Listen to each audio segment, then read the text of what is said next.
बिस्मिल्लाहिर्रहमानिर्रहीम, अस्सलाम वालेकुम। आज पाकिस्तानी कौम के लिए एक बड़ा दिन, बड़ी जीत हासिल की। किसने?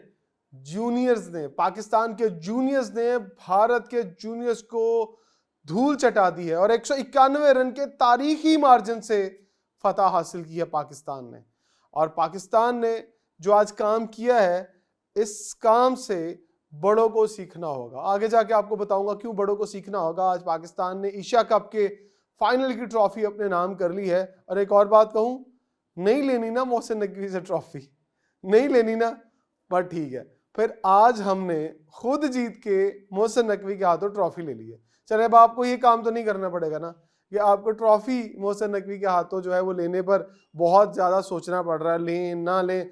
पिछली दफा आप जीते एशिया कप में, आप ट्रॉफी नहीं लेकर गए, क्या हुआ? इस दफा हमने खुद जीत लिया भाई, हम खुद अपने साथ लेके जा रहे हैं। खैर, ये बातें जो है वो मैं इसलिए कर रहा हूँ कि आज हमारे लिए बड़ा दिन है। मैं थोड़ा सा आपको थोड़ा इंट्रो दे दूं, फिर उसके बाद मुझे बहुत सारी बातें करनी है। मैंने आपसे बतानी है क्या क्या बातें आज कर रहा हूँ और क्यों पाकिस्तान यहाँ तक पहुंचा। ये एक बहुत लंबी स्ट्रेटेजी थी, जिस स्ट्रेटेजी के ऊपर काम किया, और वर्ल्ड कप में भी यही टीम होगी। अच्छा जी, आपको बताते चलते हैं कि जी फाइनल में इबरतनाक शिकस्त तो हो गई है। दुबई में खेले गए मैच के अंदर जो है वो पाकिस्तान ने 348 रन का जो है वो हदफ दिया था। भारतीय टीम पूरी जो है वो 156 रन पर आउट हो गई। 23 ओवर के अख्ताम पर भारत का स्कोर जो 120 रन पर 8 विकेटें हो चुका था, जबकि जीत के लिए 27 ओवर में 248 रन दरकार थे।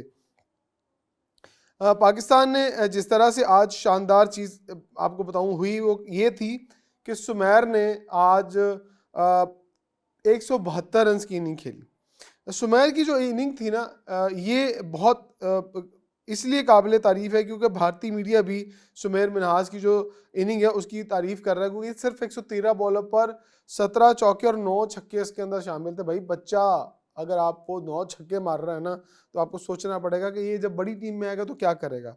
उसके बाद अगर दीगर प्लेयर्स की बात करें तो अहमद हुसैन ने 56 रन बनाए, उस्मान खान ने 35, फरहान जो यूसुफ थे कप्तान कौमी टीम के, उन्होंने 19 रन बनाए, हमजा जहूर ने 18 रन बनाए। ठीक है जी। उसके बाद आज एक और बात हुई, हैंडशेक नहीं हुआ। अच्छा जी, आगे चलते हैं जी।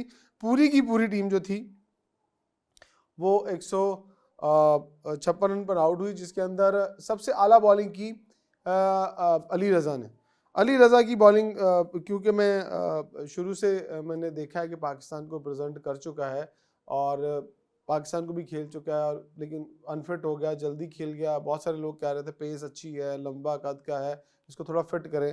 तो खैर फिटनेस के बाद वो अब वापस तो आ ही चुका है और उसने शानदार कारकर्दगी दिखाकर 4 खिलाड़ी को आज आउट किया, तो उसका भी बड़ा अहम रोल था। लेकिन ये सारी चीज़ें साइड पे, 172 रन की इनिंग भाई, 172 रन की इनिंग, और आपकी पूरी टीम 156 पर आउट होगी। हमारे एक खिलाड़ी का भी आप जो है वो मुकाबला नहीं कर पाए। और वो डायलॉग है ना, कितने आदमी थे भाई? 2, एक समीर और एक अली रजा।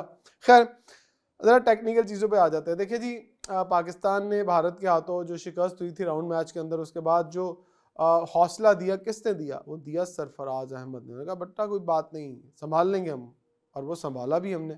जिस तरह से सरफराज ने प्लेयर्स को दोबारा से मोटिवेट किया, और आपने दीगर मैचेस भी देखे जिसमें सेमीफाइनल भी शामिल था और फिर फाइनल, आज आपने देखा कि क्या शानदार कमबैक किया बच्चों ने। और कुछ ये सोच नहीं रहा था, हाँ हम सब लोग ये कह रहे थे कि कौमी टीम कमबैक जरूर करेगी, पर जिस तरह से जूनियर्स ने 347 रन बनाए, ये कोई नहीं सोच रहा था। देखिए, अब ये कोई ये ना कहे कि हम सोच रहे थे 350 हो जाएगा, कोई ये सोच रहा था 350 हो जाएगा, ऐसा कोई भी नहीं सोच रहा था, और वो कर दिखाया। हम हमेशा कहते हैं ना, अनप्रडिक्टेबल, बड़ों के साथ साथ छोटे भी जो है वो अनप्रडिक्टेबल हो गए। लेकिन एक बात याद रखिएगा कि पाकिस्तान ने ये जो तारीखी फतह हासिल की है, ये शायद कई सदियों तक जो है वो जूनियर क्रिकेट के अंदर जो है वो लिखी जाएगी।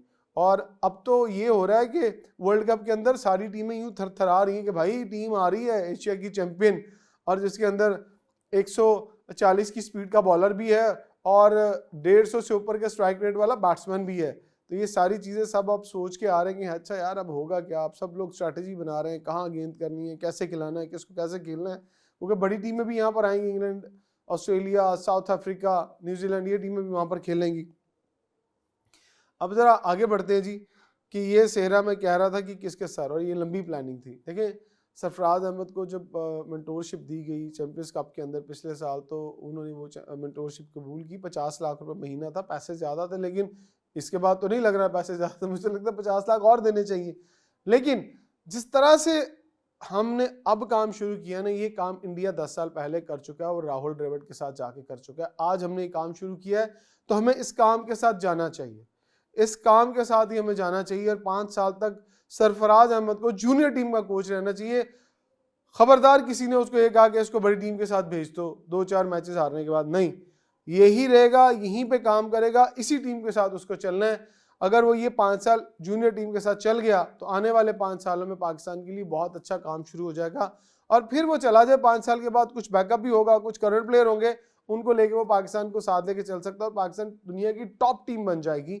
ये मेरी एक राय है और मैं ये समझता हूँ ऐसा होना चाहिए। माजी में क्या होता था, माजी में हम ये करते थे कि जी हम अंडर 19 की टीम का कोच वो लगाते थे जो सबसे चुनना बच्चा कोच होता था, कहते थे यार जिसके कोई काम नहीं है उसको जूनियर टीम के साथ लगा दो। लेकिन अब ऐसा नहीं होगा भाई। अब पाकिस्तान क्रिकेट बोर्ड सोच रहा है कि किस तरह से स्ट्रैटेजी बनानी, किस तरह से आगे जाना और किस तरह से काम लेना है लोगों से। सरफराज के साथ साथ और लोगों को भी साथ आकर टीम के साथ काम करना होगा। और हीरो अगर पाकिस्तान टीम के सुमेर रहे हैं, अली रज़ा रहे, सारी टीम रही है, तो वहीं पर हीरो सरफराज अहमद भी होंगे। तो मैं समझता हूँ इसी तरह पाकिस्तान को क्रिकेट में आगे लेकर चलना चाहिए। यही लड़के PSL खेलेंगे, यही लड़के इमर्जिंग टूर्नामेंट खेलेंगे और यही लड़के वर्ल्ड कप खेलने के लिए भी आ रहे हैं। तैयार रहिएगा। अब तक के लिए इतना ही, कल फिर इसके ऊपर तज्जिया करेंगे। इजाज़त दीजिएगा, अल्लाह हाफ़िज़।